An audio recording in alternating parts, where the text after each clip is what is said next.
First of all, thank you very much to the Association of Women Lawyers, and especially to Katarina. Danke sehr. It's very nice to be here. Talking about Donnas Juristas, our association, it's very proud to be here and share with you this amazing Congress. Also from the International Federation of Women on Legal Careers, we are very happy to share this panel with you. Well, how can I say about the speaker? We had dinner yesterday, and I had the opportunity to know a bit more about her. I think one thing I have to highlight is the fact that she did study law, though her family, especially her mother, was against this. So this is already something that makes character in a person. I think especially that was from the very beginning a challenge for her. Okay. On the other hand, I have some other things to tell you about. She's a chair of Institute for Gender and Law of the Ewha Women's University of Seoul in South Korea. She's also vice president of the International Association of Korean Lawyers. And also, she's professor of School Law of Ewha University and director of the Institute for Gender and Law, and Juris Doctor of the member New York Bar. So I think she's going to give you a fabulous speech, and without hesitation, I give you her the word. Thank you so much. Thank you. Okay, wonderful. Hi, good morning. It's a real pleasure to be here today. In this wonderful city of Madrid. I'm here for the second time, and I have to say that this is the more meaningful trip, even though I really enjoyed my first trip to Madrid, which was several years ago, touring with my cousins. I wanted to let you know that, that I come from a country where there has been a lot of technological advancements and economic development. We're one of the 12 largest economy, I believe, at the last count.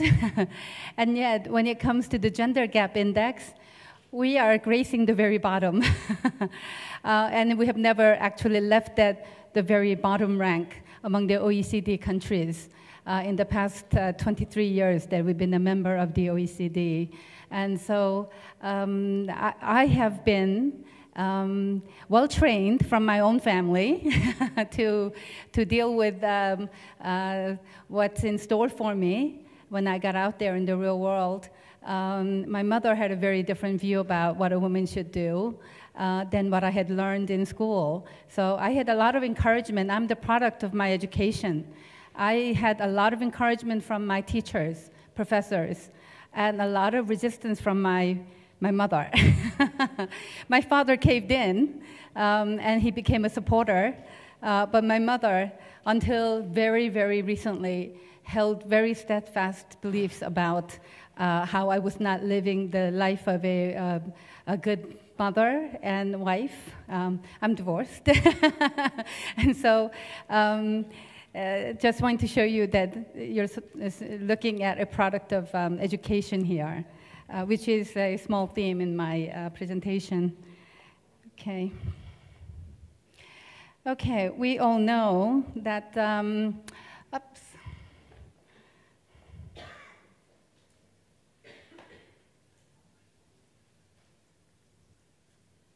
Okay. Having some technological challenges. Okay, the title of my talk is that we must have women, more women in digital leadership. Because I believe we cannot afford not to have any women in digital leadership. We all know that the fourth industrial revolution refers to the collapse of boundaries between physical, digital, and biological spheres, all achieved through the digitalization of all kinds of systems and processes. And while the fourth industrial revolution brings both opportunities, but also brings huge threats to the human world. So certainly it will enhance efficiency, profitability, and convenience for those individuals, corporations, governments, other organizations that know how to use technology and in order to achieve those ends.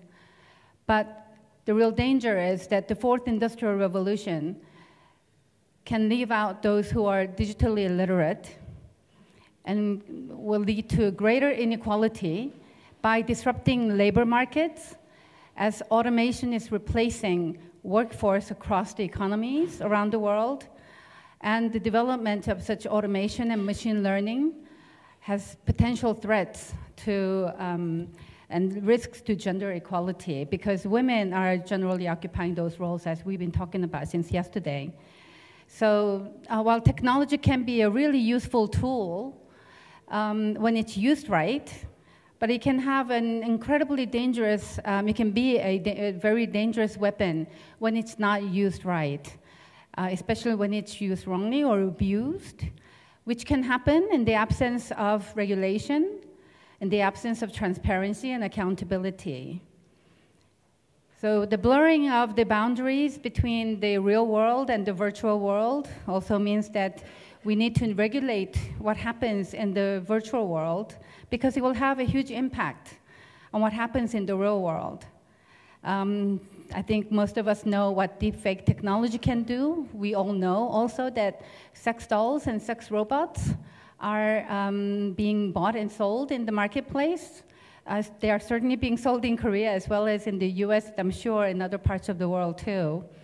And how women are being portrayed in sexually violent online games, and et cetera, and et cetera. And especially when it comes to the, I just wanted to talk a little bit about the sex robots, because it really does highlight issues, ethical issues, and the challenges that people face in terms of figuring out how to put the regulatory or legal framework around some of the, what technology can achieve.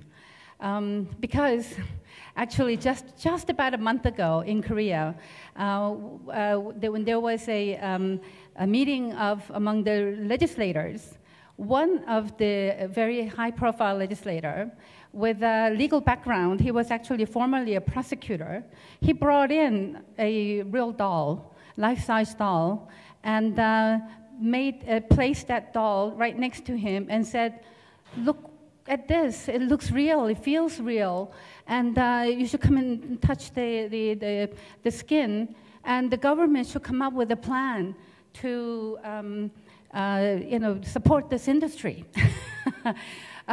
We were all dumbfounded, but I'm not making this up. I can even pull up a photo to show you what happened, but I decided not to dignify what he did by doing that.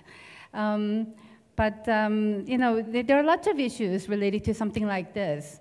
Obviously, it's going to, corporations will be, there will be people who are interested in buying this, people who are interested in manufacturing them, supplying them.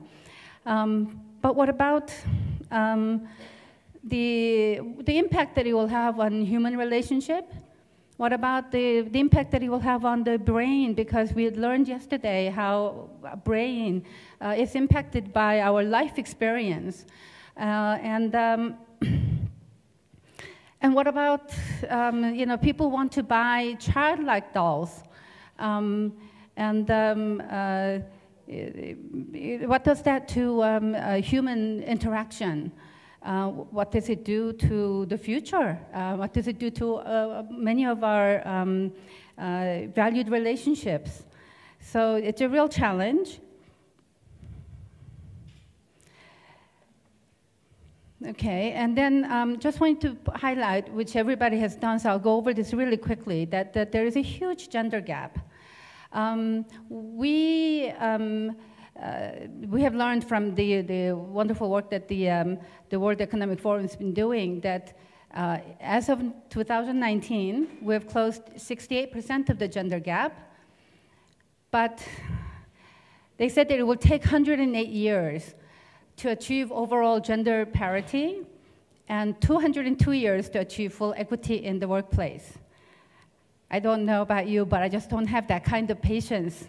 Although it was very uplifting just actually about half an hour ago when I was sitting in the W20 session, that the mission there, the W20 task force, is to achieve gender equality in 10 years. That's about my timeline. The sooner we can achieve it, the better. And I've spent just too many years of my life struggling with it. So as a result, future today is being created mostly by men, and that's due to the fact that the men are highly represented, or in fact dominant, in the technology fields, the STEM fields, and women are underrepresented.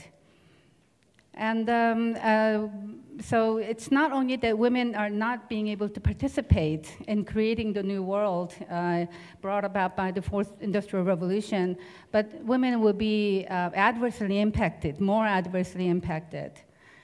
So, so what this does in the end is all the work that we have achieved, the 68% gender gap, which is still pretty wide, that may actually be undone if we don't do something about this. The gap could widen, and it's likely to be cemented unless there is some serious intervention.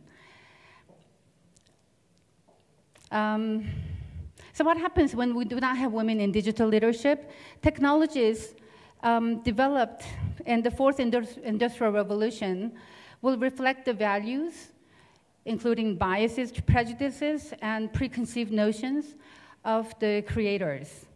And that can lead to the widening of the gender gap and can lead to disastrous outcomes, causing injuries to women. I just wanted to point out a couple. That generally, when new products and services are being tested, it's the standard that's being used are generally male standards. And so artificial hearts, which were developed in 2013, when they were developed, they were basically developed for men. So while it was suitable for about 80% of the male patients, only 20% of the women were able to accommodate the artificial hearts.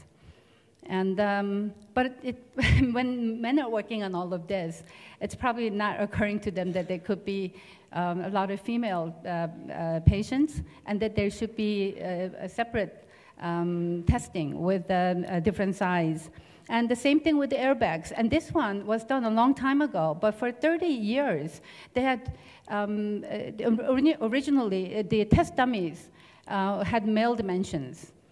And so it took 30 years before they changed the dimensions for women and for children. So it wouldn't be too wrong to actually say human beings were being used as test dummies in some sense, because the test dummies were all male dimensions. So you can imagine how many women and children must have perished in car accidents before the new standards were set. And also, we all know very well about this Eric versus Erica research. The same resume or CV being distributed to different companies. The same background, same work experience, and the resume that had the name Eric and as the name of the applicant had far more offers from companies, and also actually offered more money, bigger compensation. So algorithms, and this was by human review, but algorithms, but all of this is actually being built into the algorithms that are being developed for the HR processes. So, all the biases that we have, implicit biases are all being translated into the program. So it would be really, really unfortunate if we had to wait to witness a lot more injuries and problems and discrimination before we start doing something about it. Yeah, so then let's think about what women leaders can do. So what women leaders must identify the unintended gender bias. Some may be intended, I don't know, but most will probably claim that they're unintended. The gender bias in AI and technology, generally it's the women who are better spotters for these problems than men, because women tend to be the victims more, and so they keep an eye out for these things, and they can feel it when it happens. And also the women leaders can work with male leaders in digital technology to avoid or mitigate the negative impact that technology has on women. And they can also raise awareness throughout society regarding dangers of perpetuating gender bias through unregulated technology. And also they can actively cultivate female leaders in digital technology. And this is something I just want to say a little bit more about, because this is so crucial to have women in the pipeline. And this is also a long-term solution, but definitely a solution, a very important solution. So the women should encourage, inspire, and serve as role models so that more women will enter and thrive the STEM fields. Because otherwise, we risk closing off a really big part of our future from female talent. And just to let you know that from kindergarten to 12, 47% of the girls are interested in computer science, even though they're young, but they say that they are. But only 23% of them move on to take the computer science AP test, which is the advanced placement test, where they place in more advanced courses in college. And in higher education, the number gets further down to 19% graduating with a computing degree. And then at workforce, even though women in the workforce, the computing workforce, 26% are women in the developed countries. So you could imagine that it will be much lower in the developing and the underdeveloped countries. But in senior leadership in technology, women occupy only 11%.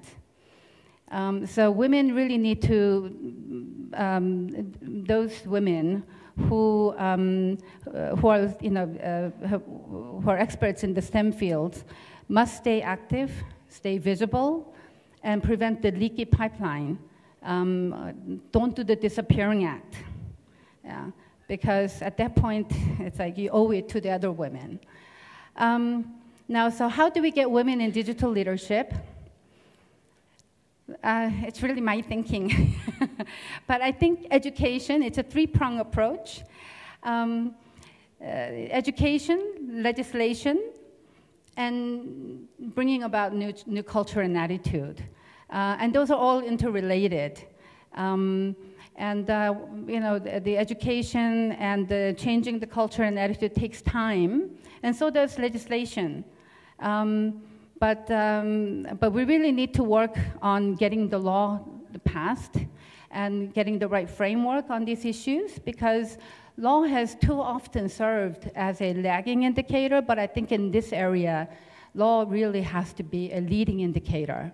Yeah. Addressing issues before they become really big issues. Okay. Now, then I just want to say a little bit about what I think women lawyers can do. And this is a class the segment that I belong to.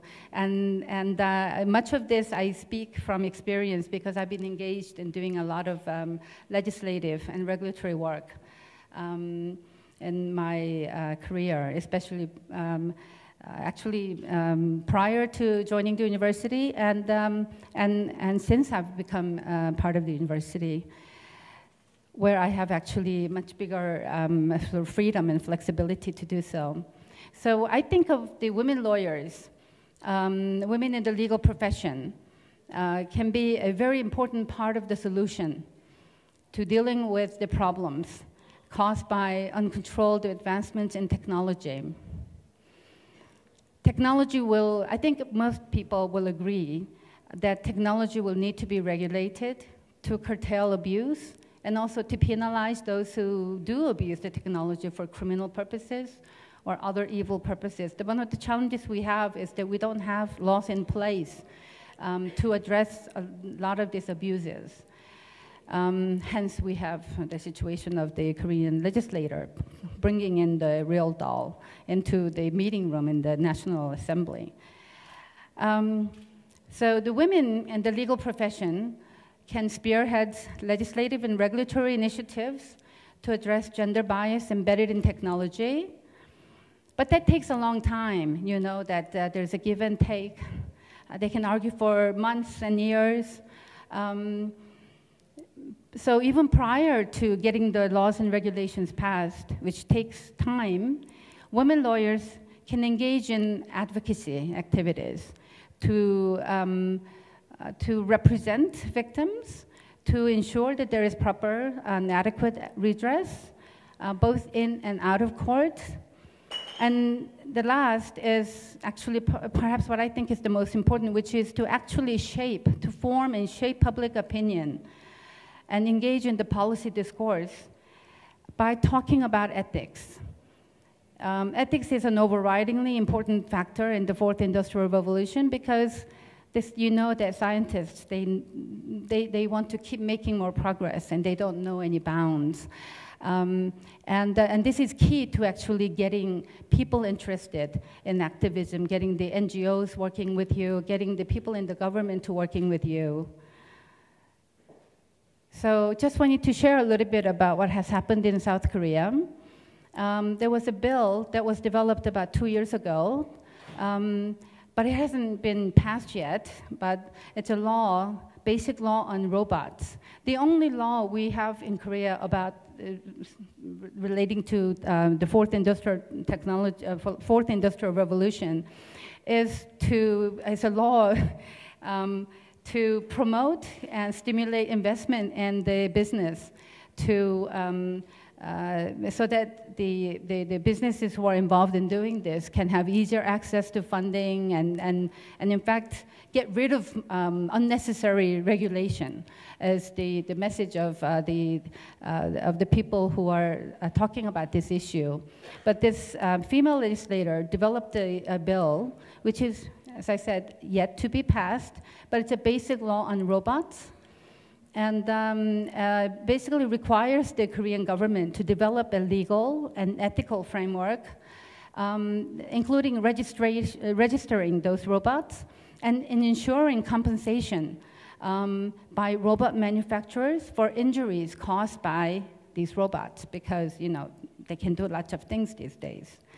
And in the US, there is also this Algorithmic Accountability Act of 2019, which, to my knowledge, has not been passed, but it seeks to regulate bias in automated decision-making systems.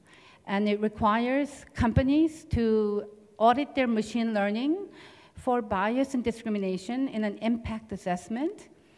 And it also does not specify a definition of fairness which allows for flexibility. I think this is the carrot that the bill offers for the stick. Okay, but I believe this is my last, if not the second last page, slide.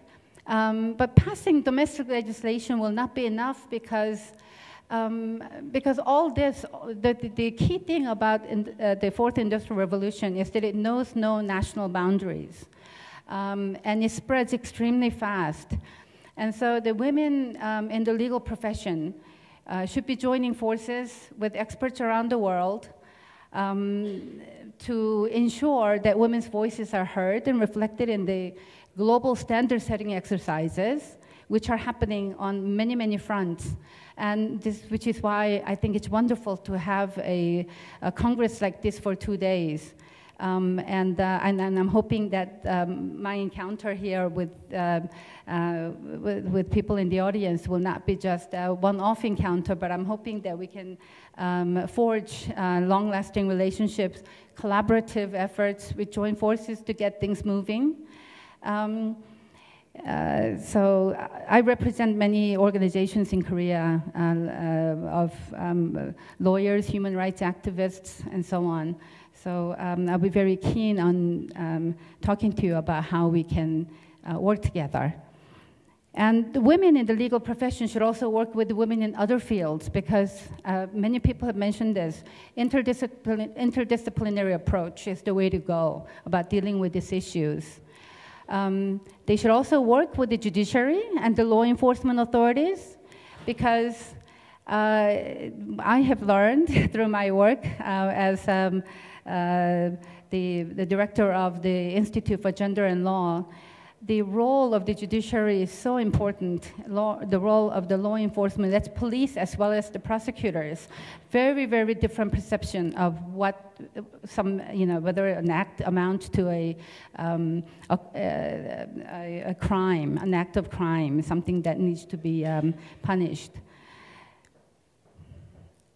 Okay, and also I think the legal profession needs to work with the media to shine floodlights on the dangers of the worsening gender gap in the fourth industrial revolution. We just hear so many nice things that we, I think, sometimes lose sight of the potential negative, very, very serious negative impact. So for a fairer, better future, I hope that the women discover the power of alliance in speaking out and bringing about social, legal, and ethical change across the gender spectrum around the world. And overcoming gender bias and discrimination requires cooperation and involvement from all sectors. We would need to work with everybody. No one can be left out of the discussion. And policies are needed to help eliminate stereotypes. We need to have programs, empowerment programs, encouragement programs to encourage women and participation in these issues. Education and socialization are required from pre-elementary school ages. We really need to teach them while they're in kindergarten, and the teaching needs to be reinforced, and we get help from the media. And I hope that we can all work together to make things better for the future for everybody. Thank you.